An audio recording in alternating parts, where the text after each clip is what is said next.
Welcome back to another episode of the Dingbat District Podcast. I'm very excited for this episode. We've got a guy who's been putting on people since he started here, and he is a god among men in this community. I want y'all to make a lot of noise, even though there's no one here other than Blake, for the Noah Shark Robertson. Shut the up, dude.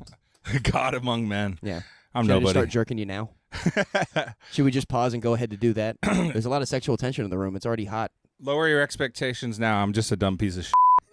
You're a dumb piece of who's got a great heart. That's why you're great, buddy. Hell yeah. Well, first thing, before we keep going, will you go ahead and plug up your social media and anything you've got coming up so we can get that out to people watching? Oh, dude. Well, we got shows at Sharks Comedy Club pretty much every weekend. SharksComedyClub.com.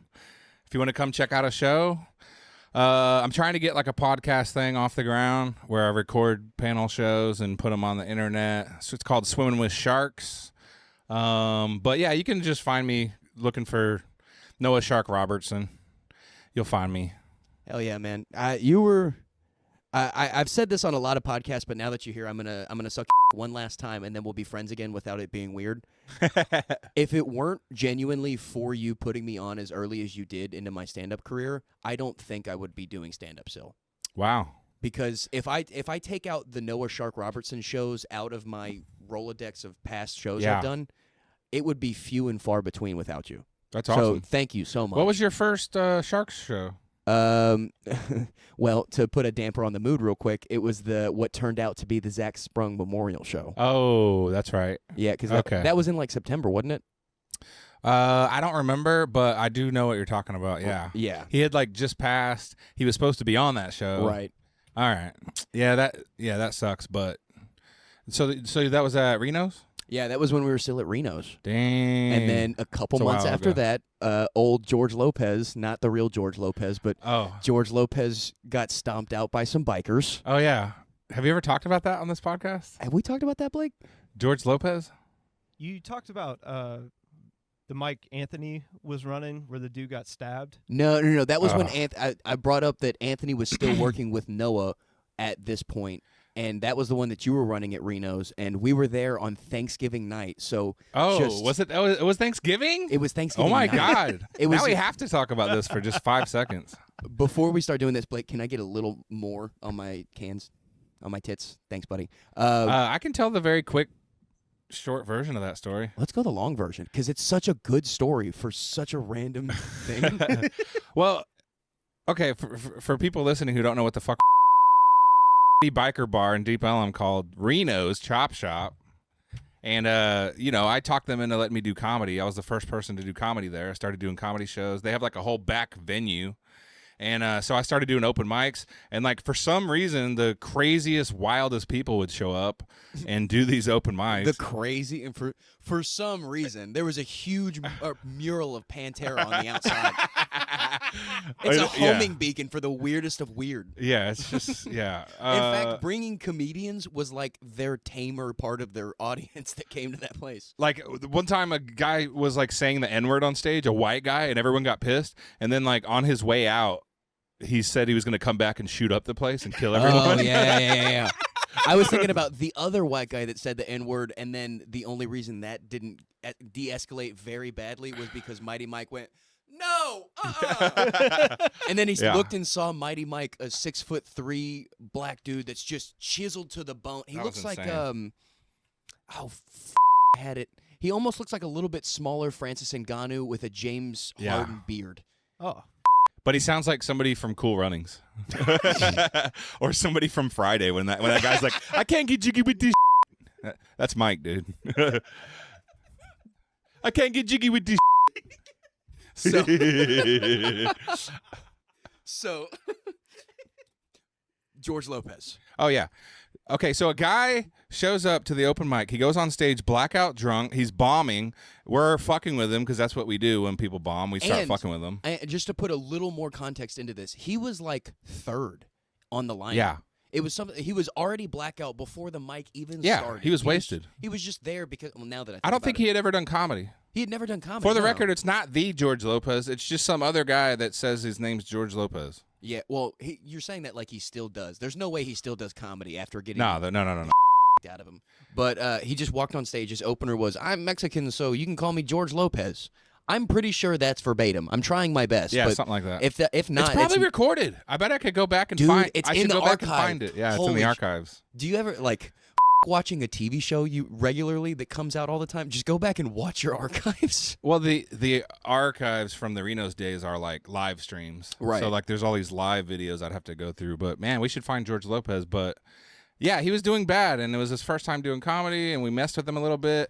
And But not to a ridiculous extent. no, Same the extent same that as we do every- anybody. Yeah. But when you're drunk and you've never done comedy, you like some people don't take it well. Yeah, they don't understand the ribbing is from a Yeah. good-hearted place. Oh yeah, totally. We're not doing it like as a f you. We're doing it as a like we're putting you through your paces to show you what you're gonna have to go. Like we're testing you out as a new comic to see if you're gonna be able to have the resolve to keep doing this. It's a very like old school the people above me did this to me, so I'm doing this to you. Yeah. And you'll do this to someone else. It's very pay Little your light dues. hazing. Yeah. You know. Light hazing without someone getting a sausage up the Yeah.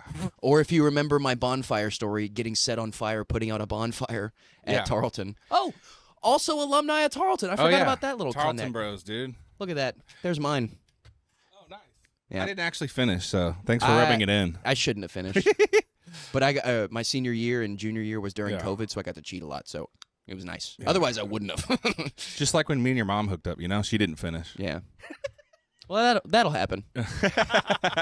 I tried though, man. I really went for it. I dropped out 3.5 years in studying music education so I could tour and be a rock star and do all that fun stuff. But I mean, all right. you're doing music education anyway, so Yeah, exactly. I'm a music director at a music school, so it worked out. But you're doing the Lord's work. You're teaching children music. all right, George Lopez. We're getting sidetracked.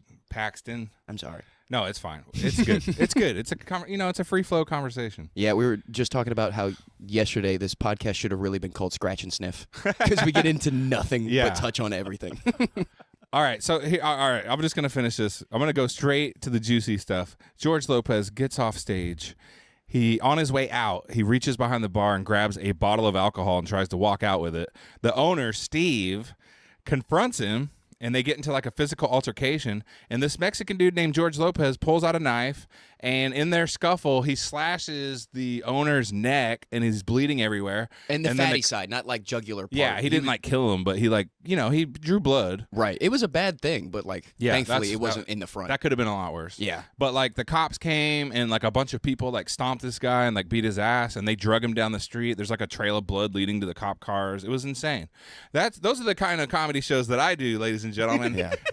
The number one thing I remember from that night after he got dragged off was some big biker dude that basically looked like have you seen Deadpool?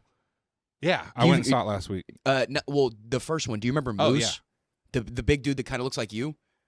I don't know. I'm gonna shake my head and say yes, but I have no idea. He's bald, he has a Yeah. beard, and he's just humongous. He looked like that guy from Deadpool, Moose. And he just turns around and goes, "Happy Thanksgiving." Oh yeah. By the way, yeah, that's the cherry on top of the sundae is that it was Thanksgiving, and this guy is acting a fool like that on Thanksgiving. Poor guy. Crazy, dude. Yeah. Black Friday from jail. That's tough. Oh man, what were we just brought something up that I meant to bring back. We were talking about George Lopez. We're talking about Tarleton. We're talking about Reno's. Oh, we were talking about that's the kind of shows you run. Oh yeah. So I was gonna throw out my own show that I've been on. Yeah. You were on a show. You were on a shark show that went crazy. No, I wasn't even thinking shark show. Usually yours go good. Yeah. Except for that one time we smoked the biggest blunt in a very small room at the first sex closet. Oh yeah. Which we'll get into the sex closet 1 and 2 and the All whole right. history of it. Also, while I'm thinking about it, we'll talk afterward. Blake, remind me about his video. Just remind me after the end. I was doing one with one of the guys that he actually used to be Jamie's co-host at Outfit, if you know who I'm talking about. Oh yeah. That guy. He used to put on a series of shows, and if it wasn't a shark show early on for me, it was one of his. And his shows were always, they were doing a variety hip-hop show. Nice. And it was 16 rappers and then 4 comics at the very end.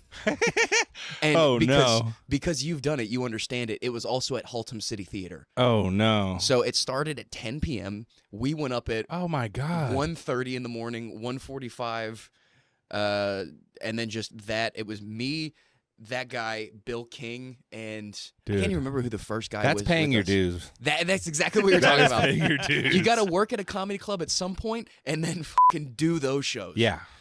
As much like, oh man, those empty shows. You got to do a show in a weird place at some point. Like as much as he You got sucks, to. there was an old Crystalia bit that I loved about when you're first starting out in comedy. You do comedy in like laundromats. Dude.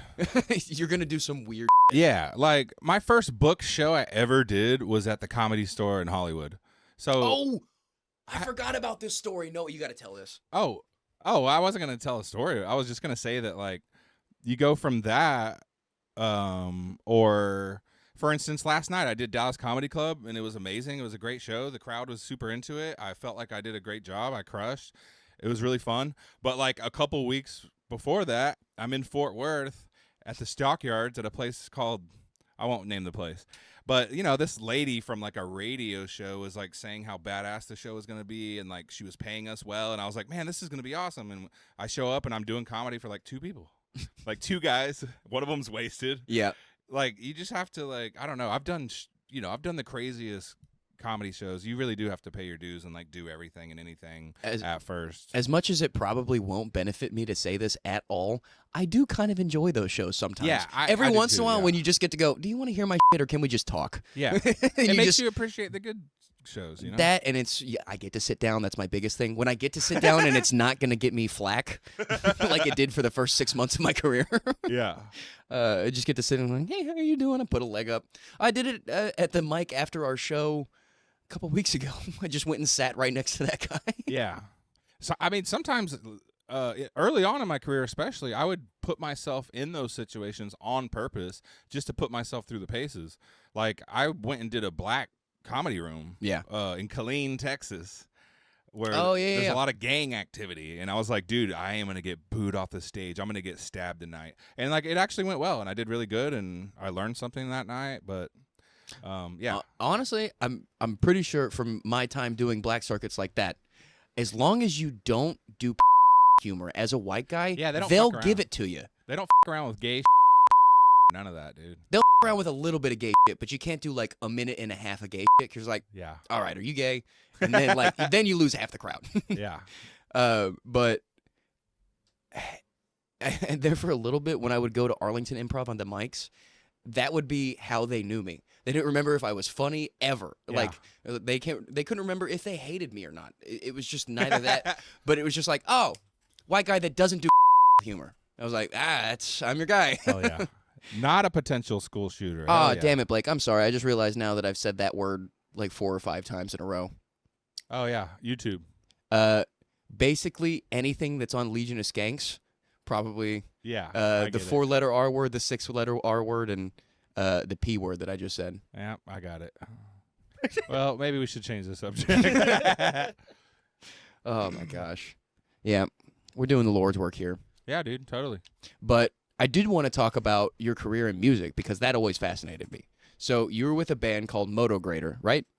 Yeah, I used to be in a band called Motograter. I was a huge fan of the band before I joined. I had their posters on my wall, and I got the opportunity to join that band after I was in a band called The Browning. The Browning. I haven't heard you talk about. Like, The I've been Browning. in a lot of bands, but the first band that I was in that got a record deal and we toured the world and like did all this crazy stuff was called The Browning. Hell yeah. And we were very successful. We got to tour Europe and go everywhere and every state in the United States. And when I left that band, I saw that Motograter was reforming, so I sent them a message. And instead of like them ignoring me, they were like huge fans of The Browning, and they were like instantly messaging me back saying, "Dude, I can't believe you want to be in our band." And I was like, "What? I can't believe you want me to be in your band." And so I got to join Motograter, and I got to drum on the second album, which is crazy because I was a huge fan of the first album. Right. But yeah, Motograter's a crazy band, dude. You got to put a picture of the band like up on the screen at some point because Blake, so Motograter looks crazy. Motograter. Yeah, Motograter.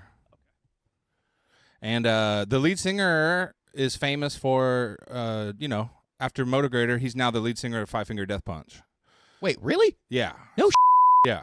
So you know the lead singer of Five Finger Death Punch? Yeah, he's come to our shows, and he's a huge fan of what we're doing now. He hasn't come on any of the shows I was booked on. What the Noah? Yeah, that's Motograter. We look crazy. That's Noah, right there in the front, isn't it? No. Oh wait, no. No, I'm the Wow, fat, dude, hairy you have a guy in twin. the back. The guy leaning very forward. If you were a little like calmer, that's you, with wet hair. Yeah, but no. Now that I see it, that's I'm the definitely fat, hairy guy in the back. that is you. Yeah, Motograter's Motograter's a pretty well-known band from back in the 2000s. They were part of the nu metal era, and had a song on the Texas Chainsaw Massacre soundtrack. Was on Ozfest, music and video games, and so they're a big fan base. Like when we play shows, people go crazy. They're singing along. But what's crazy is like I actually had a huge falling out with that band. Oh, and we got into like they sent me a cease and desist. Like, well, this story comes full circle. I got the last trying laugh. so hard to be positive. No, I got the last laugh. You're gonna love this. So a lot of the members are like crackheads, heroin addicts. Like it was horrible, especially the main guy who thought like he owned us and owned the band, and they had like taken off and left me stranded in Omaha, Nebraska, and like I had to rent a car and like follow them and get my drums back. It was like this big ordeal, right? Well, a couple years later, I hired an entertainment lawyer and I basically took over the trademark for the name. And now I own Motograter. Oh my god! What the? Yeah, so I reformed the band, and like a couple months ago, we went and played like the largest rock festival in North America, and like. I got rid of that guy, basically. Dude, so you're Jerry Jones. Have you heard the story about why the Cowboys hate the Washington football team franchise? No, I'm not a sports guy, really.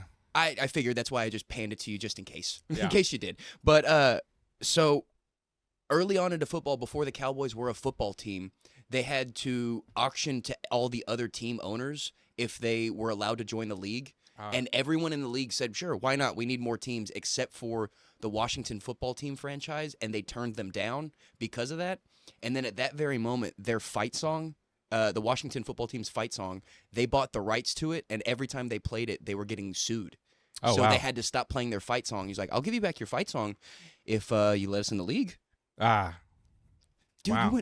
You're Jerry Jones. I'm Jerry Jones, dude. I'm the Jerry Jones of nu metal. You're Jerry Jones of new metal, and you're actually really just Jack Black from School of Rock. Yeah. No, I was. What's funny is when I left the band, I was f***ing with them a lot. Like, you're gonna be able to appreciate this. I owned the website when I left, so they put a poll up for all the fans, and they said, "Vote for what you want our next website to be." And they had all these URLs. Well, while the poll was going on, I went and bought every URL on the list. So they told you. So whenever they got done with this poll, they were like, "All right, we're announcing our new website." And then they went to try to buy it, and like I already owned all those websites. And they're like, so they hired a lawyer and like sent me a cease and desist. But like I'm cool with a lot of these guys now, except for one of them.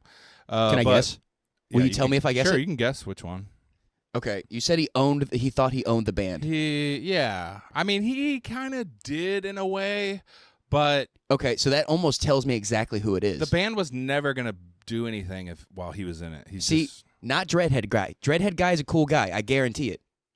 That's him. Oh, me. Damn That's it. exactly. I really guy. thought it was gonna be albino Manson over here. No, Yeah, that's who I thought. Nah, it's the old guy. But nobody's heard from that guy. He's in a the long Mick time. Mars. We don't know like what he's up to. He could be strung out on crack. He could have turned his life around. He's Dirty by D. now. We don't know. But yeah, I still do stuff with that band from time to time. We're trying to write new music right now, actually. But Really? yeah, I have a Motograter tattoo. This is the logo right here. That's sick. But anyway, I still do music stuff. I still do music stuff from time to time. Well, But that's what I'm I was- getting older, and like comedy is where it's at for me now. So. That's where I was getting at. You're literally Jack Black. You got kicked out of the band unreasonably, and There you go. now you teach children. Now I teach kids. And it's so funny too, because like when you first look at Noah, he understands exactly the way he comes across. It's your like 2 minutes of your set. We get what you look like. Yeah. But then you actually get to know Noah, and he's the sweetest fucking person in the world. And then you learn that he genuinely loves teaching these kids. I mean, Yeah. other than the fact that they're children and working with children is a pain in the ass. But you love getting to do what you do, and it's so cool to get to see you do that. Like, the biggest smile I've ever seen you had was from one of your showcases. You told me you had one kid just nail. Right. What was the fucking song? Because I was just in awe that your student had fucking even had the gall to try that song. Oh shit, I couldn't think of the specific song unless I knew which student you were talking about. I almost want to say it was like they picked a Tool song. Oh yeah, like Numa or something like that, or Yeah. like something like, or yeah, it was probably a Tool song. Numa is a 10.5-minute song by Danny Carey, one of the greatest drummers of all time. So It might have been a Tool song. I don't know if it was Numa, but yeah, seeing those kids like pull off crazy songs that like a lot of adults would have trouble with. It's pretty cool. It's rad. Yeah, and I teach kids of all ages. I have like 4 and 5-year-olds that I teach in a class called Little Wing, and then we have a class. We have a class called Rookies that's like for 6, 7, 8-year-olds. We have a performance group for like teenagers and 12-year-olds and stuff. And then I even have like adult band that I really? teach old people that are in a band. Yeah. oh, that's kind of fucking sick. And like basically we teach them how to play a bunch of songs, and then we like book them a show, and we put on like a rock show. And like it's really cool because you see them come into School of Rock like not knowing anything, Right. and then all of a sudden they're playing a concert and they're like total rock stars, and it's the coolest thing in the world. Yeah, Dude, it's we awesome. need to hook up your two veins and just have one of your taught bands end and headline a comedy show. I've done it. Oh, you have? Sharkfest. When? The last Sharkfest, our house band from School of Rock played. They opened the show, and then we did a comedy fest. Fuck, Yeah. I was late to that one. Yeah. School of Rock played one of my shows. Wait, they opened the festival? Yeah, they opened the whole thing. Oh, okay. Because like they can't be there for the comedy, so I like Right. I had them play, and then I was like, all right, kids, you got to go home, and then we started the comedy show. Right, So, the kids. I was you know, thinking when you like, got George Lopez's running around, you know, you Yeah. can't. Jesus Christ. Takes a kid as a hostage. Yeah, he just slits one of the kids' throats. I got a bottle of tequila and a child. But no, Yeah, I keep. I live a very. I live like Two lives. Yeah, I live 2 lives. You know, I'm like this music teacher guy that teaches kids and encourages kids, and I'm like a role model and a mentor, and then, dirty piece of shit comic by night, rock star by night. I'm a But- fucking pig person by the end of the day. No, I say rock star in jest. I don't think I'm a rock star, but No, dude, you're a fucking rock star. You're teaching kids how to play music. Hell yeah. I would have killed to have a musical bone in my body. A lot of people in my family Didn't were. you play something? I thought you played an instrument. No, I wanted to. I wanted to be on the drum line. Oh, nice. I wanted to be on the drum line or try saxophone. My parents said no to both. Oh, wow. Because they didn't want to hear me practice, and then told me to go lip sync in choir. I'm like, that's pretty good. Aw, I'm No, sorry. that was pretty okay. I Hey, didn't it's want to never sing. too late, bro. That's my next thing. I'm not good about spending money on myself, but as soon as I get a fat paycheck, I'm getting an at least electronic drum set. Oh, do it. Yeah, that'd be awesome. I've also considered, like, when I was still a part of Swimming with Sharks Entertainment, when I was a part of the What do you mean when you were? because I used to be able to be your guy, and now it's fucking Thomas Gunter. He took my limelight because he sings that ASPCA song at the end I see what you're shows. saying. Come on, dude. You're still part of the crew. You're still a shark. Yes. Yes. That's all we needed. Yeah. Yeah. Now I'm not gonna slit my wrists. I'm just kidding. Gotta get Yeah. ahead of that. You know what's funny? We're kind of getting sidetracked here, but Scratch a sniff, baby. just like random thoughts that are in my head right now, and based on like what you just said. Lately, like the past couple weeks, I've been getting so pissed about DFW comedy, and like everyone's just pissing me off, and like some of these strange and unusual characters that are like the usual suspects that come around Sharks and my shows. Man, these guys are fucking idiots. Yeah, man. I need to get rid of some of these assholes, dude. We were talking about it, Blake and I, beforehand, in that there are a lot of comics who are, whether they're very funny or not that funny yet, and could be something as soon as they just like keep working on it. But their downside is always ultimately not having any sort of business side to Yeah. their brain. Like, they don't Not at understand that, like, even if you're the funniest person on earth, if you're impossible to work with, you're just a funny guy that someone knows. Yeah. But I mean, like, at a certain point, you gotta stop getting fucking blackout drunk or getting on stage on 3.5 grams of mushrooms, which is my own personal exact reference I'm talking about. Yeah. Comedy's tough. Like, I thought that when I was in the music business a lot more and touring full time, I thought dealing with musicians was rough, but man, comedians are batshit crazy, dude. Yeah. They come with a lot of baggage. Yeah, because Some of them. is it with musicians that everything they do is at least after the show? I No. feel okay. No, but I would be fine with any of these fucking pig people doing anything after the show, but beforehand, just have your tequila and then take a breath, go over your set, stop looking at your phone. I can't talk too much shit. I kept looking at my phone last night, which, by the way, your girlie killed on last night. She was nice. great. That's awesome. Denton Comedy Spot. I like to shout them out because they're new, but please go check them out as well as Sharks Comedy Club online, Swimming with Sharks Entertainment. They're both fucking great. They're doing great things for the scene as a whole, whether it's in Dallas or in Denton. So if you're a part of both and you like checking out live comedy, please go look up both of those websites.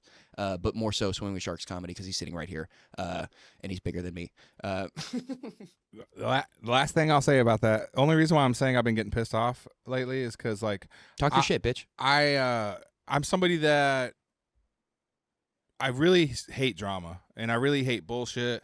I just want to have a peaceful, fun time. I just want to be cool with everybody. I just want it to be all love and fun and jokes and comedy. And like these comedians, they bring it to me. You give them an inch and they take a fucking mile. Yeah, they try to like drag me into their shit, and like I just don't want to be a part of it. And then I get forced into all these conversations I don't want to be a part of, and it's really hard. I'm such a nice guy. I know it sounds weird saying, "Oh, I'm such a nice guy," but like I really do care about people a lot, and I have a lot of empathy. Right. And I want to help people, and I want to. That's the reason why I do everything I do. Like I'm a teacher for a reason. I'm a booker for a reason. I started a record label for a reason. I like to help people. I like to like bring everybody around me up, and I like to give musicians and entertainers and artists a platform. But man, some of these people make it so damn. You want to take tough. that opportunity away. You're like, all right, Yeah. now I don't want to do this for you anymore. I don't have the heart to like tell some of these people to just fuck off and like I hate you. I want to murder you. You know? Yeah, I don't even know if you remember this, but I remember at one of the early Sharks like Comedy Club 1, I think. I was on a show and I was around early helping you set up because at that point I was the only person that would get there early to help you. And someone had walked up as a comic in the scene, but they were a fan because they weren't on the lineup, but they were trying to get on. Oh, yeah. And they came up and said, hey, can I get on? And you're like, yeah, sure, why not? Because that's the type of dude you are. You're always willing to give someone an opportunity. But then he goes, can I go on like right before the headliner? And you go, and then I go, no. Yeah. It was a piece of shit thing for me to do, but I just looked at the guy and I'm like, what are you fucking talking about? Yeah. Like some of these people just, they don't have the second step of like, I completely understand closed mouths don't get fed, but also That's insane. pick your chances. Well, it's like what you said a second ago. You give them an inch, they take a mile. Hey, can I squeeze on this show I'm not booked on? Yeah, sure. Can I go on right before the headliner? Bitch, I don't even know you or know Can I if go you're on good. after the headliner? So you want to be the headliner? Yeah. You could be first on the open mic. How about that? Yeah. Which is also, I want to bring that up. You're the only person that fucking does that, and I'm so grateful for that. What? That puts on shows in the scene, and then right after is still hanging out, so has an open mic. Yeah. Yeah, and you know what a lot of people don't realize about that, and I don't I feel like some of the things I say I'm like tooting my own horn or something, but No, toot your own horn. You deserve it. No one toots your horn. So I don't this talk is why you're about on this here. stuff a lot, so it just kind of comes out when I'm Right. sitting here like bullshitting with another comic, but like what people don't realize is you know, if I do an open mic Friday after the show, if I do an open mic Saturday after the show, it's not like I'm getting paid for that or compensated in any way. I'm just doing it because I'm trying to provide comics with as much stage time as possible. And these people still bitch and moan and like cry about everything, you know. Yeah, especially on a Friday and Saturday night. A lot of these comics can't come because they're working their, a lot of them restaurant jobs. You have to work a certain time period, and then you see that Sharks is open till like, I don't know, I never stay that late because I'm an old man, but like what time do y'all actually close the mic? Like midnight, 2? I can't even remember. We go as late as I go until everybody's gone on stage pretty much. So. You go until everyone's gone on stage, and then you'll just turn to the audience because you're such a great guy and go, who wants to do karaoke? Like you're just there and then I for start the running hang. karaoke. Yeah. Yeah. It's the same thing as like you and Jamie click so well because that's the same thing you have. Like he did that after like the past 3 open or Outfit Brewery open mics in a row. Yeah. He just turned to me and like, want to do karaoke? I'm like, Jamie, I love you, buddy, and I will click Mr. Brightside for you to play every time. But I am not singing with you, man. I know. He loves karaoke. We were doing karaoke. Oh, you were there. We just went to his like wedding ceremony thing or wedding celebration thing at Outfit. And that was cool. What song did you do? Did you? I did What Is Love. What Is Love? Baby, don't hurt me. That was a fun one. Yeah, that was good. Speaking of that fucking wedding doing karaoke, what about? I thought it was hilarious because right before we walked inside, I was outside talking shit a little bit about the new Deadpool and specifically Channing Tatum's lack of a Cajun accent and the fact that he just spoke French, and it pissed me off. I thought it was decent. A lot of people on the internet seem to agree, but maybe I don't know anything about that accent. And The more I shit on it 2 days in a row, the more I've been told wrong. But like, I'm basing it off of specifically the family that I hung out with a lot when I was a child. They were all Cajun, and they sounded nothing like that. Neither did their relatives. But also, maybe I'm just fucking biased. right. But I'm about to make a name for myself up in here. I'm about to make a name for myself, Joe. I'm about to make a name for myself up in here. But yeah, like at one point I was sitting in the movie and I could have sworn he just poupé le tout le vous. And I was like, what the fuck are you talking about, you Frenchman? Yeah.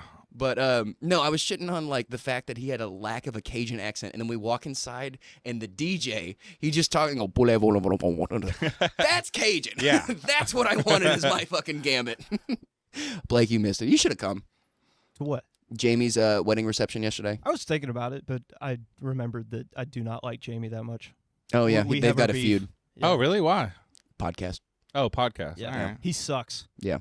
All right. Yeah, they love to yell at each other, and it's also nice because when they're yelling at each other, I kind of get to scoot back in my chair and just kind of sit there and take a breath for a second, and just turn my brain off, and then come back to. No, it's all hypothetical. I love Jamie. I was just got caught up in They shit kiss in that yesterday. closet that Blake's trapped in.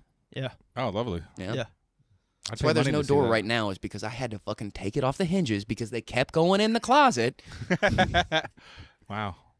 It's also funny is Jamie Jake's dad sometimes watches this podcast, so I'm just hoping he hears that. Yeah, you have your own sex dungeon. Yeah, David Jakes, your son's gay. It's in a fucking closet. Even though he You just have got your own married. sex closet. It's not even my sex closet. That's what's worse. That's worse than a dungeon. I'd rather be in a dungeon than in a sex Yeah, closet. a 4x4 closet. So I've accidentally brought it up and forgot to keep bringing it up and put context into it. But I do want to talk about the evolutions of Sharks Comedy Club. Because say what you will, and I mean this as lovingly as possible, because you've said this before too. As much as they want to take you down, Noah Shark does not fucking quit. I know, man. I'm like the cockroach of DFW comedy. It was Reno's first, and then Shark a lot of roach. people forget to even mention this. I don't think you brought it up because it wasn't necessarily Sharks, but there was Reno's first. Then it was Back Porch. What was that fucking outdoor place? Cheapsteaks? Cheapsteaks. There was Well, I booked a lot of places. Deep Ellum Brewing Company, Reno's, Cheapsteaks. I booked a lot of places. Yeah, Oh, yeah, I Deep Ellum even Brewery's I used to gone. book Haltom. Yeah, Comedy at I Haltom. forgot. Yeah, because I almost had an opportunity to get on that show too, and it was my first week doing stand-up. Oh yeah. And I was like, dude, I think I have 3 minutes. I'm like, I can't. I basically wanted to start my own comedy venue because a lot of the comedy clubs in town are kind of pissing me off as far as how they do run and do things. Right. Like, first of all, too much politics, very cliquey. It's hard to get in. They reuse and recycle the same old people over and over again. At the end of the day, I was disappointed with how they weren't developing local comedy. Yeah. They weren't developing people. And like I wanted to give people a spot where they could go and rise above being an open micer and like actually work out 10, 15 minutes, a 30-minute set, get in front of a real audience. I wanted to give all the other guys a chance. And it's been actually very cool to see how many people have started on my shows. Yeah. Like so many people tell me their first shows ever were on my shows. Right. So that's and awesome. It's Yeah. funny to think too, because like I go hang around DCC when I like got a show or I'm on the mic or whatever it is, and when I started out in comedy and I'd hang out at DCC, there were none of the Sharkites at DCC, and now you Right. look around, and you're like, I see you motherfuckers, you snuck Yeah. in here, You snuck in here. but like Yeah. as much as they wanted to keep you down in the scene, not specifically DCC. DCC always Yeah. had we were always cool. DCC's very supportive of everything I do. We just don't see eye to eye, and we kind of butt heads a little bit. They're of the opinion that I bring a unruly crowd and unruly comics. Kind of wild. As much as I characters. love them, I side Yeah. with them. We're kind of the island of misfit toys, and I've come to accept that. Yeah, you're the most sane of your clique. I and know. That's a problem. Dude. I appreciate that you said that because a lot of people like lump me in with the people that are around me and they think that I'm like crazy and that I have like rated R comedy, and it's like, dude, I'm not even that bad. It's all these crazy fucks around me that are the You know, it is pretty quick into your set that you talk about getting naked and fighting people. I get it. You know, I understand. Yeah, I have like a rock and roll vibe to me and everything. I get it, but you know, I'm not really. I'm not that bad. But Yeah, you're all like, there needs to be a place that isn't filtered. There needs to be places that are filtered for sure, but there needs to be a place that isn't filtered too, so someone can come and actually speak like certain things out. yeah, Sometimes like. Now that I'm in a space where I can go and hit sharks, and I can also go and hit somewhere like Backdoor, that's the strictest. You have to do 3 minutes of completely clean material. It's not even club clean. yeah, Whatever that means by their definition, but it's very strict. And honestly, if I hadn't have started at Sharks, I probably wouldn't be able to do clean now, because you go to Sharks and you see exactly.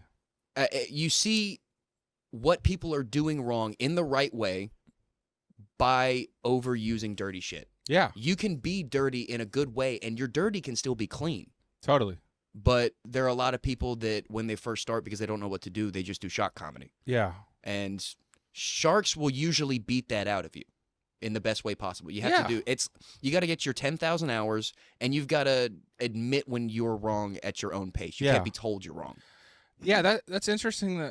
The direction that you're taking this, because like it's something that I think about and talk about a lot, and I don't think a lot of people in DFW comedy realize. Mhm. It's like they think that I am encouraging this stuff, and that like I want all these dirty, messed up comics to come do my shows. And No, you need a place to what go I'm fuck doing up. is like I'm trying to help these people develop into something more than that, and like for instance. You know, I have a buddy who's been doing comedy a long time, and he used to do really horrible stuff on stage, and I found out it's because he went through a lot of really horrible stuff in his life, Right. and he didn't understand until I told him, hey, people are coming to a comedy show to escape the horrors of reality, and then you're just like Bringing it throwing right back in, into baby. their face, you know. And I was like, They keep pulling me back. you have to. It's a delicate dance you have to do. So like a lot of these comics that come and do my shows that aren't welcome other places, I try to help develop them into like so they can get back to those acceptable, places. yeah, mainstream.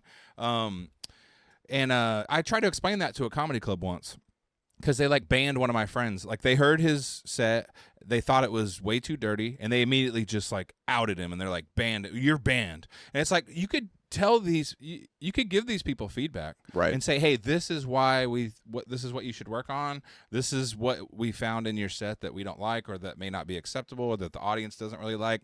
You should work on that and come back. But instead they just like push them out and say fuck you. Yeah. And like I try to like help these people and like develop them, and yeah, That was the whole point of me doing what I do.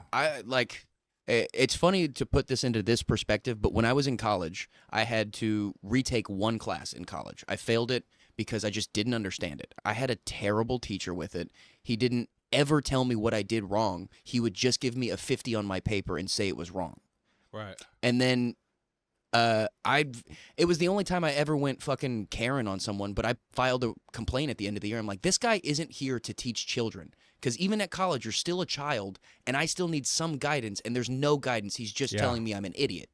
And then I told it to the next lady that was teaching me that, and she goes, oh, yeah, he got fucking canned, like the next semester because of my complaint. Oh, wow. And That's good feedback. yeah, you're the people, like, it's nurture versus nature, but you still need nurture. Like, oh, you're a nurse shark. Nurse shark, that's me. Now whip out a tit. I'm hungry. Great effect. It wasn't necessarily what breast milk might sound like, but that was something else perfectly. Yeah. I'm lactating right now. Oh, well, you were talking about, you wanted to talk about the evolution of sharks or something like that. Yes, yeah. You know, I was doing comedy. I basically just wanted to launch my own thing because I wanted to be able to book the comics I want to book. I want to develop new talent. I want to also just be able to say and do whatever I want to say and do, and not have somebody tell me you can't say and do that. And run a different format. Yeah, just provide more opportunities for everybody all around. So I rented a room at a place called Pro Rehearsal. Yeah. It was like a 400 square foot box, and I put tables and chairs in there. By the way, if you go on YouTube and look up the history of Sharks Comedy Club, I made a documentary like video that explains all this, and it's kind of cool. So that's what I was bringing up to Blake earlier for him to remind me. But if you want to, I would love to put that in this episode. You could put it at the end if you want. Yeah, I would love to. Blake, is that something we can do? Just clip Yeah. that right onto the end of the episode? Yeah, as long as he gives us permission. The history of Sharks Comedy Club. I give you full permission to use the video. Woo! It shows you the entire history of everything that we've done. But yeah, it started in a little room. You did it. Everybody called it the sex dungeon. But, Well, you called it a sex dungeon first. but it was no. And you called no. it the sex dungeon in front of my parents, if you don't remember correctly. I was saying that because people were saying that. But yeah, Oh, yeah, you might have been right. I think you were the first one to say it on a microphone, though. Yeah. We called it the sex dungeon behind closed quarters. and even though it was a little 400 square foot room with like tables and chairs, I made it nice. I installed lighting. I put stage. I put curtains. It felt like a nice little cool. It was a comedy kill venue. box, dude. Yeah, it was great. It was kind was of awesome. the vibe that a lot of comedy clubs are missing because they're spacing out too much. But the regular OG comedy shows, you were shoulder to shoulder with people. Yeah, And sardines. it might have been a 24-seater like you had. It was, yeah. Well, I just meant like the other Yeah. hypothetical clubs. But he had a 24-seater, but you were sitting next to every other person. You had 5 comics that were just hanging out, standing up in the standing-only room in the back. And it was just a fucking vibe. Like, it was so fucking loud in was there that fun. you could hear out in the parking lot through the soundproof door in the back of the venue. Yeah. So, that was the first iteration of it, and then we had to copy and paste it into the second place. Yep. They put a note on the door. Dude, what's crazy is Pro Rehearsal's been around for like, I don't even know how long, 20, 30, 40 years. I've been in a ton of bands that rehearsed there. I've shot music videos there, podcasts. I recorded albums there. And like 2 weeks, 3 weeks, 4 weeks after I launched Sharks Comedy Club in that place, they put a note on the door and said they're closing the doors and like getting rid of it. And I was like, what are the chances of this? You've got the shyest touch. Everything I touch turns to shit. No. That's not something you want to brag about. I'm sorry, but it just came to me. So yeah, then my friends Abigail and Zach Bigelow, they were opening a new music studio rehearsal facility, and they said, hey, you could do it here. So like we basically just copied and pasted, like you said, and did it again, and that place took off even more. Yeah, that place was very There fucking was- fun. Man, sometimes when we did the open mic there was too many people to even be in the room. They're just everybody's out in the hallway. And I that remember was crazy. this specifically the second week of Sharks 2. You showed me the open mic list, and it was at least 35 people. Yeah. You just showed it to me like, look at this. I was like, holy fucking shit. Because if you don't understand, a normal open mic is 19 people. Yeah. Around that. And To get 35 around 20 is a fucking lot, yeah. people is crazy. We were starting to get 35, 40. We eventually broke the record, our record, at Buzz Brews later with like 50-something comics signing up on one night. That was such a great venue for where we were needing it too. Yeah. Because you were just at your first step of needing to branch out and get a bigger space. And then for it not lasting all of everything it needed to be, it was it served the exact purpose we needed it to, Yeah. alongside with the bartender that gave us some free drinks every once in a while. That was pretty choice. But yeah, they basically, at Sharks 2, which was at Legacy Hi-Fi Studios, the landlord was looking at the video footage one day and saw that there was just so many people like hanging out. Yeah. And they got spooked and thought the city would come and shut them down. So they said, hey, you got to move out. Yeah. In So the I best way was- possible, they saw how thriving we were. Yeah. But I completely understand because we had people loading the hallway down that Yeah. fucking stretch, that L bend. And the whole reason for doing Sharks 1 and Sharks 2 was to get like kind of proof of concept. Yeah, you So wanted to now build I a was- resume. Now I was loaded with like all these show flyers, all these proof of ticket sales, all these pictures of packed shows, all these videos. And so now I was like, okay, I need to make it like the next thing I do, I want it to be bigger and better. So I put a call out on the internet like, hey, restaurant owners, venues, clubs, bars, I've done this thing, I've built this thing, and I want to come, team up with you. And then this guy hit me up, and he was like, hey, I'm the owner of Buzz Brews. I just bought it. We're not really doing great. Come in Yeah. here and do whatever you want. And the moment he said, do whatever you want, I was like sold. I was like, Was I'm it moving always in. that way? Like he stayed, do whatever you want up until basically the end? Well, what I did was I was very hesitant Mhm. at first, and I was like, let me do a couple open mics there. Yeah, dip your toe in. Yeah, so I did an open mic, and then after the open mic, he basically called me and was like, do whatever you want. Right. And as soon as he said do whatever you want, I was sold, and I like transformed it into like comedy venue inside. Yeah. We changed the seating, we put curtains in, we put lighting, we like, installed speakers. Like I made it like into like a makeshift comedy venue, and that place took off. I mean, that was That place was packed so shows. fucking fun. You'd That was actually get great. foot traffic, which Yeah. was I kind of miss Deep Ellum. To yeah. be honest. That spot was fun, but also, I mean, it served its purpose. Yeah. We get foot traffic at Frankie's now too. Yeah. I've literally seen people sitting at the bar upstairs, hear the show go on, close their ticket, and go downstairs. Totally. Or maybe not even close their ticket. Yeah. They just went downstairs. So, like, you're getting foot traffic. It's just... Buzz Brews was pretty fucking tight. Buzzers was cool. It was a stepping stone. And then, one day out of the blue, somebody bought the building and decided to turn it into an African restaurant. And they did me dirty. Because they called me and they were like, basically like, you have one day to get your stuff out of here. And I was like, yeah, all that's right. fucked sorry. too. Because I remember at the start of the deal, you were saying they were going to give you like a chance Yeah, to earn they your said they were spot going to let me there. do comedy there still. And well, I guess it fell through, the entire thing. That's fucking Like they took their wild. sign down and it says for lease now. So they never even launched. Oh, the restaurant. Yeah. They I saw never that. even launched the Yeah, fuck you, African bitch. So I thought that was pretty amusing. Yeah. But now we're at Frankie's. A comedian named Casey Coleman Love reached Casey. out to me. He's and he was his like, episode's coming out this week, I think. Oh, cool. Yeah, he's the one that told me about Frankie's. He was like, dude, you should check out Frankie's downtown. They have a basement that I always thought would be rad for comedy. And the first time I saw it, I was like, this is where I need to go. And the only problem you had, you fixed it like week 2 or 3. You just got that TV in Yeah. front of that pillar. Yeah. And that was your one last thing to fix. And ever since then, dude, it's crazy to... As dumb as a comic's brain is, when you can look to the sides of a comedy venue and there's people sitting on the sides too, Yeah. and there's depth into where they're sitting, Yeah. sometimes you don't sell out a room, sometimes you do. That you get as much depth as you can, but they're spaced out, sitting all the way up as close as they can on the sides. It's such a cool fucking feeling, especially for someone as dumb as me. Like, I have to pitch half of my jokes as leads. Yeah. So I go to, what's your biggest fucking fear? He saw it last night. So that lady did not like when I did that. No, she did not want to be called on. Yeah, and I tried to make it better by saying, what's your biggest fear? Other than me asking you this question, she's just like, yeah. I was like, I know. I hate whenever you try to talk to people and they're like not responsive at all. yeah, it wasn't crowd work show, so I get it. It was on me, but I was just trying to lead, and I'm like, well, you buried my lead. Thank you. I just walked away from her. I never looked at her again.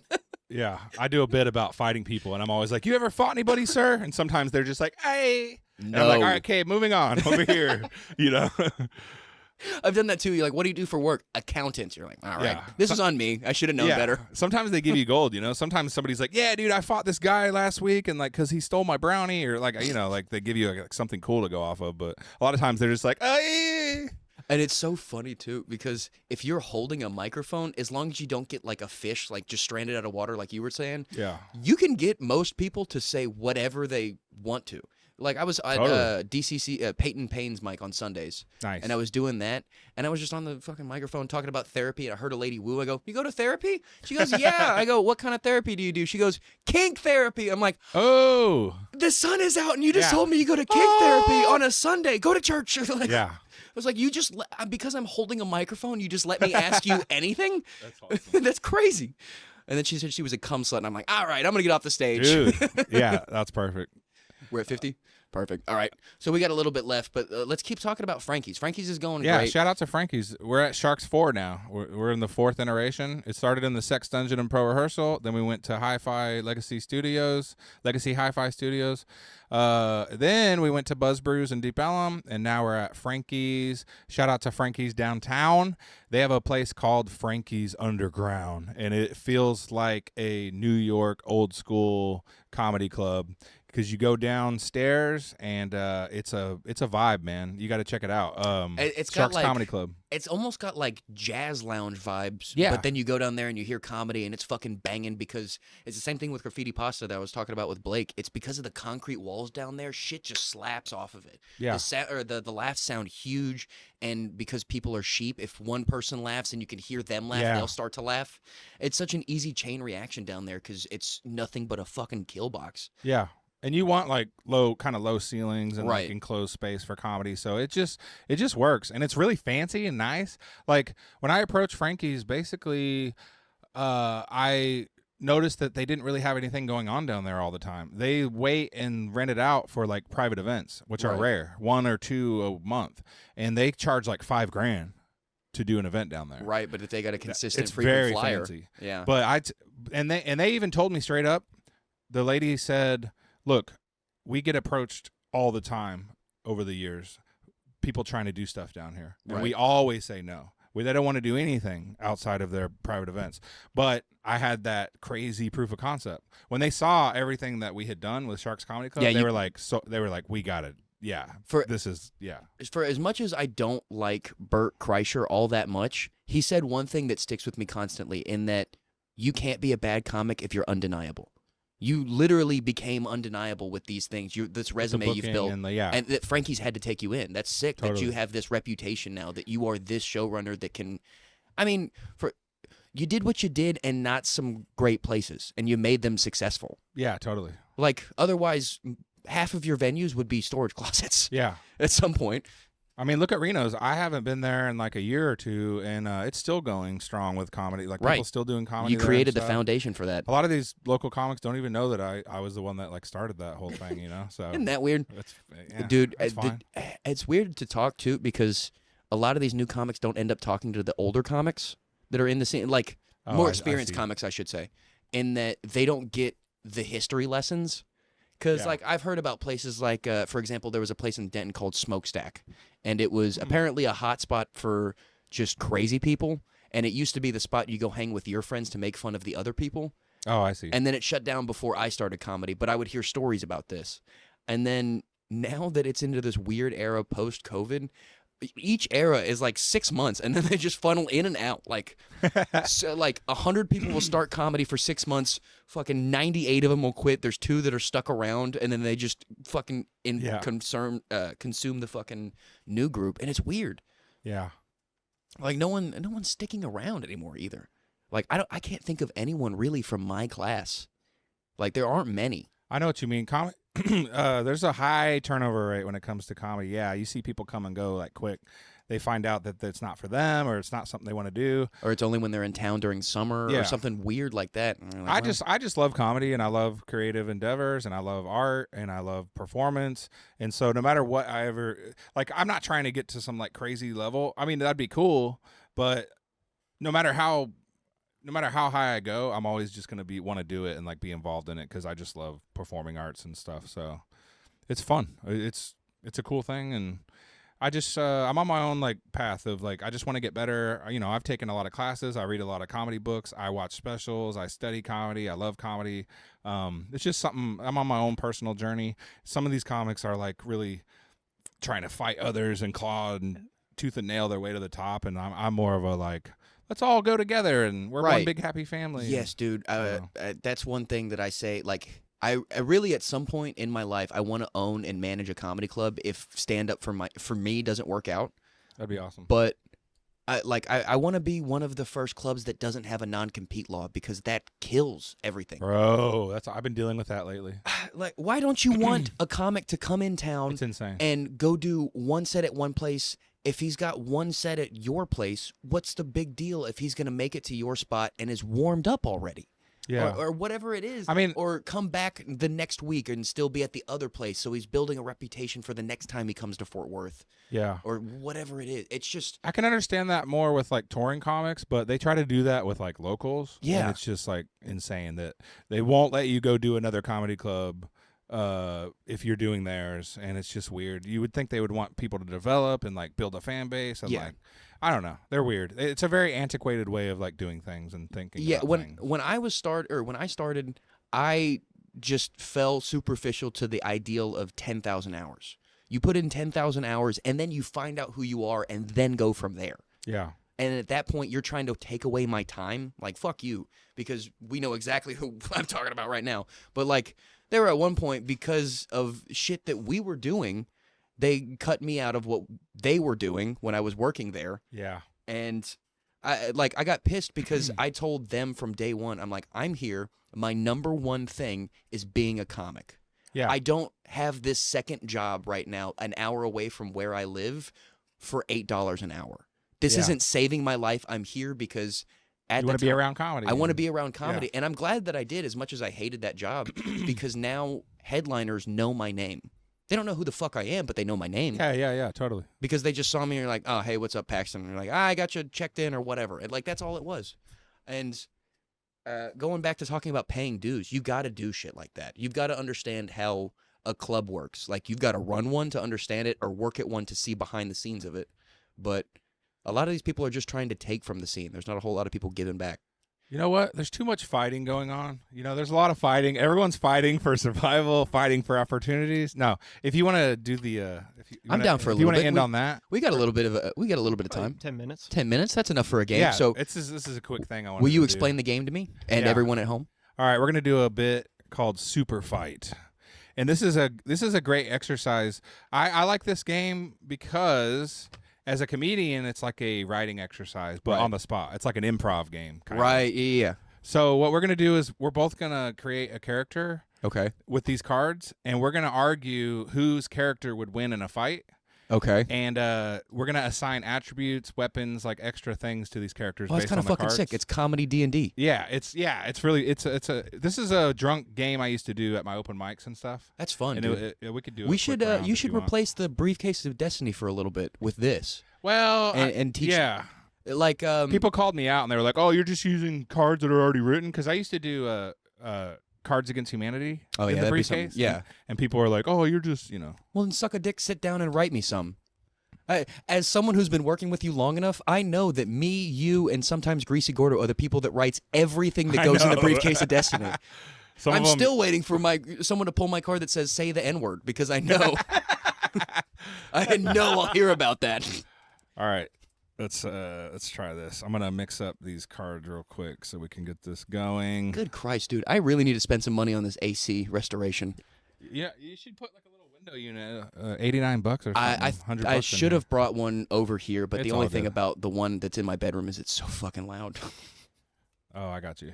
All Yeah, right. we're sweating out, and it's gonna get hot and sexual after the episode is done. It's all good. Yeah, We're having a good time, man. We're having a good time. We're riffing, dude. Did you watch Dusty Slay? Dusty Slay, yeah. I gotta We're tell having you, we're fun. having a good time. Yeah, we're having a good time. Have you ever seen him? Yeah, I have. Oh God, He's one of Bargazzi's guys, right? yeah. I love what they did with the Degenerate series on Netflix. They just have like a bunch of people's 30-minute specials, Yeah. and doing comedy as much. I don't think an hour special or an hour-long set is as beneficial as it used to be. I don't think so. A lot of people people have low wanna, attention spans, bro. Yeah. I tried to watch Rogan's last night, and 20 minutes in, I was like, all right. Yeah, You I know? got the gist. Yeah. Not that I won't go back and watch the rest, but, a 30-minute special is pretty solid these days. Right. Yeah, And it definitely is. I mean, you just got to deal with TikTok brain. I've even seen some of these Austin comics putting out 20-minute specials lately. Yeah. I think Did they you ever realized meet the Mark same thing. Pugh? He's from Austin. He's come up here and no. done the DFW series of Mike's a couple times, but he just put out. He didn't call it a special. I think he called it a Mark Pugh's 600 normal instead of calling it I a see. special because it was like 10 minutes long of him doing the Right. Red Room at Hyenas, and I appreciated that at least. Yeah. Like, it's not a special. 30's good. Yeah. 30's where you want to be. What did I say? Oh God, I think it's the heat that's getting to me.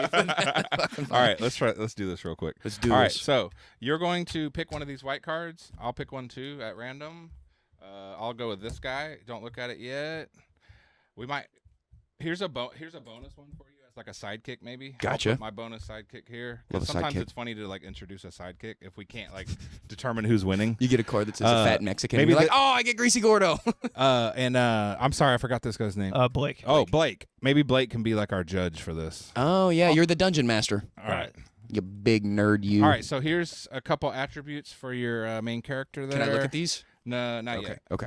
No, we don't. It makes it funnier if we don't see them yet. Right. Perfect. Let's do a little bonus one, and then maybe a couple attributes for our sidekicks. All right. So, are you ready? I'm ready. Super fight. Super fight. Round one.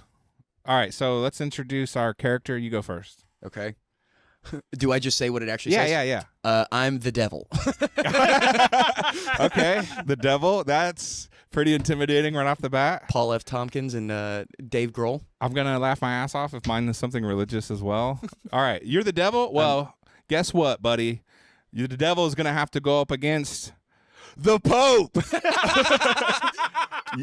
Okay, I did not plan this. Who would have guessed it would have been Dogma? Oh my God, the devil versus the Pope. Ooh, this is a. I kind of wish I was the devil, but that's fine. We'll go with the Pope. All right, so the devil.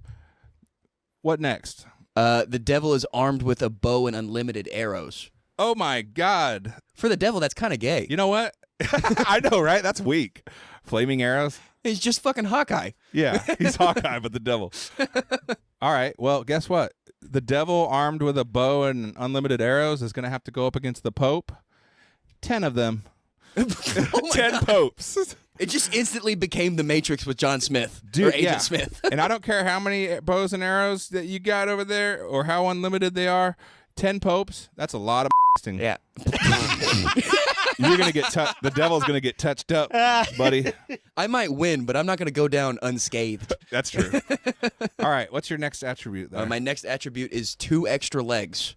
So I'm the devil centaur with the fucking bow and arrow. 2 extra legs? That might come with extra other parts, and these 10 popes are interested. Ooh. 2 extra legs, that's 1 more wiener for sure.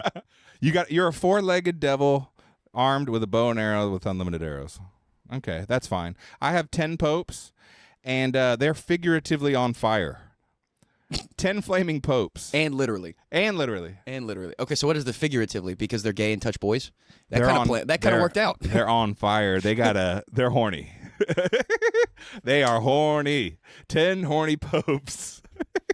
They've got the red flush. All right, let's see what our last card is. I am the devil armed with a bow and arrow and unlimited arrows, 2 extra legs, and a wall crawler.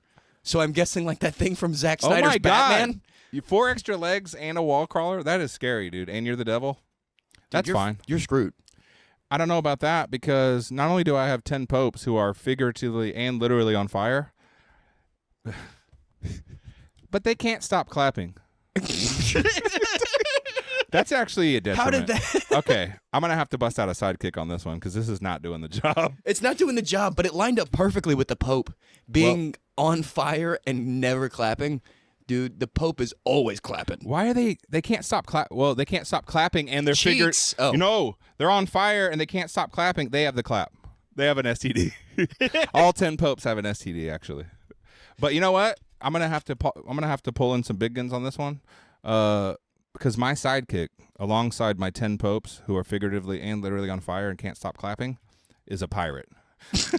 All right, so now you're really doomed. Is it at least like Pat Turndike from Dodgeball? Pirate Pete? Arr, me. These 10 popes are like, in order for us to go against the devil, we're gonna need some type of nefarious character. And this is what the popes could come up with. A pirate? I've got a jaw, dude. I've got a jaw, dude. All right, who's your sidekick? All right, my sidekick, arming me, the devil, with unlimited arrows, 2 extra legs, and a wall crawler, a high school marching band. An entire marching band? Dude, I'm going to be so pumped up, especially if it's like an HBCU marching band. So they're just way better at music and rhythm together. It's the Sound and the Fury from Tarleton State University.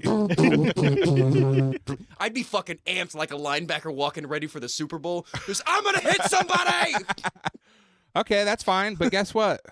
My pirate is armed with a poison-tipped lance. It's called La Lance. Hello. Did y'all ever see A Knight's Tale with Heath Ledger? Yeah. Great movie. This is actually a weak team. Yeah. No, It's a fun team, though. I won't submit. I'm a pirate armed with a poison-tipped lance, and I'm the sidekick to the popes, 10 of them, who are on fire and they can't stop clapping. They have an STD. And he has a poison-tipped lance, so he has an STD also. So you've just basically got the Pope. They already have STDs, for sure. Yeah. For sure. Damn it. Well, and the Pope's going to go after the marching band first. He's going to have to. He's going to have to fight my sidekicks who don't even have powers yet. It's a high school marching band. With the power of black soul music and handcuffed to a golf cart. What? Yes. Your high school marching band is handcuffed to a golf How cart. many people are in a high school marching band? That's so many people on a golf cart. Oh my God, handcuffed. It's getting kinky over there. It is kinky. But guess what? My pirate with an STD also is bionic. He's friends with Elon Musk. He just got the Neuralink. So What the fuck is this game? It sounds like something Duck and Trussell made up while fucking also writing Midnight Gospel or whatever the show is. You know who that is? The guy that does Duncan a bunch Trussell? of course. acid. Yeah, he's great. Alongside the high school marching band, which is handcuffed to a golf cart, I'm carrying a baby. So one hand is handcuffed, the other hand is carrying a baby. So my sidekick is done. My sidekick Your is sidekick's just done. out. All right, we're gonna have to go to the judges on this one. This could go on forever. All right, Blake, I know how your brain works, and even with no sidekicks, I'm still a four-legged devil with two penises I think the wall. I think the wall crawler is. with the wall crawler. Yeah, because you're just gonna get on the wall and then you're gonna shoot arrows down at the Exactly. flaming popes and the gay The popes are on pirate. fire. They're not the Human Torch, so they can't fly. I'm out of fucking I'm spider And crawling on the not wall. even that. I think the popes are going to be more concerned with trying to the marching band than they are trying to. Oh my God, that is a great point. Yeah. They were suddenly distracted by high your. school marching band. That might be too old. Nah, dude. Middle school marching band, maybe we're talking. But Yeah, they're not interested. high school marching band, get the fuck out of here. They're too old. It's like Leonardo DiCaprio. They've got their limits. Yeah. All right. Well, that was fun. That was You very know, fun. we tried our best. We I need to tried do my this best. not at 3 p.m. so I can get hammered and play this game. This is a great game when you're drunk because people are like, "No, you don't understand." He's Dude, I'm telling you, you could have a 3-hour podcast, just one round of this with Jamie Jakes. He will Yeah. fight you tooth and nail to win. Yeah, and we all know that Jamie Jakes is a hunchback Oh. who's 3 stories tall and his clothes are way too tight. So he's a hunchback that's 3 stories tall. His clothes are too tight. Yeah, that kind of lines up. Yeah. He's not a hunchback, but yeah. He looks like a wizard with a ketamine problem. Yeah.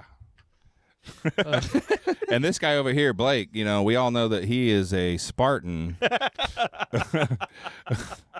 Blake, you're a Spartan in a berserker rage, and you're covered in spikes, and you can match your opponent's size. So Dude, that's the good. best one so Yeah. far. You just Yeah. actually what the pulled out fuck? a coolest superpower. All right, Blake wins. Yeah, Blake won. Good The job, fucking Blake. judge just cheated, dude. That's Super Fight, horseshit. ladies and gentlemen. Not a sponsor. Not a sponsor, but could be. I need to get that. We game. need money. Yeah. Also, this is some delicious liquid IV that you gave me. Also, not a sponsor. Could be. We need some more money. What else can we bring up? We tried No. Liquid Death, but they didn't ever pick up. Yeah. I understand. Yeah. They're a billion-dollar company now, I think. Holy shit. Really? Which is insane. Water in a fucking I'm, can. I'm pretty sure I saw a statistic or a article about how like they built a company to $1 billion selling water in a can. It's the marketing, bro. It's the marketing, and also like as someone, I could drink water out of a hose and water out of an Ozarka bottle, and it'll taste the same. I'm not one of these people like Ozarka water, blah. Yeah. But out of a can, it is better. I don't know what it is, but it is better. I like it. Speaking of marketing, my good friend Paxton Bailey, Kissing. Sharks Comedy Club. It's a killer comedy club. Sharks. A killer comedy club. That's marketing. All right, now go to the video. No. But right before we do go to the video, will you go ahead and plug up your social media one more time, the website, and where else they Sure. can find stuff and what else they should find of you? SharksComedyClub.com, SwimmingWithSharksEntertainment.com. If you go on the Instagrams or the Twitters or the Facebooks, Facebook's where it's at for me, but I'm old. You can look up Noah Shark Robertson. It's Facebook.com/SharkDrummer. And or you could just Google me and you'll find a bunch of weird stuff. I have a website, NoahSharkRobertson.com. That's all my plugs. All right, and then if you'll follow me at pbailey_comedy, Dingbat District Pod on both on Instagram. You can follow me at Dingbat District Pod on TikTok as well. I post clips on there almost every day. Please subscribe and like the YouTube channels. They come out every single Tuesday. Noah's episode is going to be coming out here pretty soon as well, and that's going to get clipped up. But other than that, let's roll the credit of Sharks Evolution. And thanks for sticking around and watching. Nice.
Does your life suck?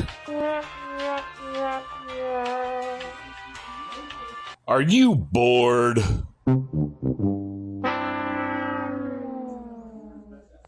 You need Sharks Comedy Club.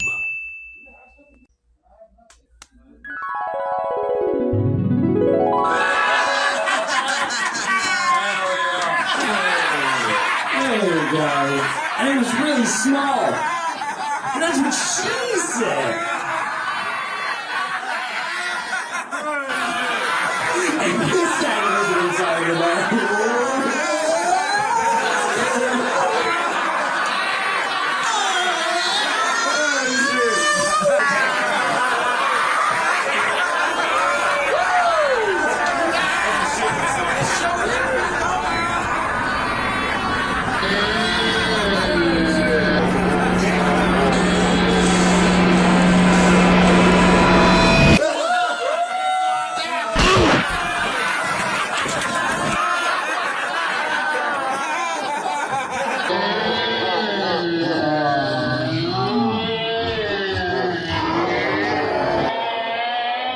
A few moments later.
They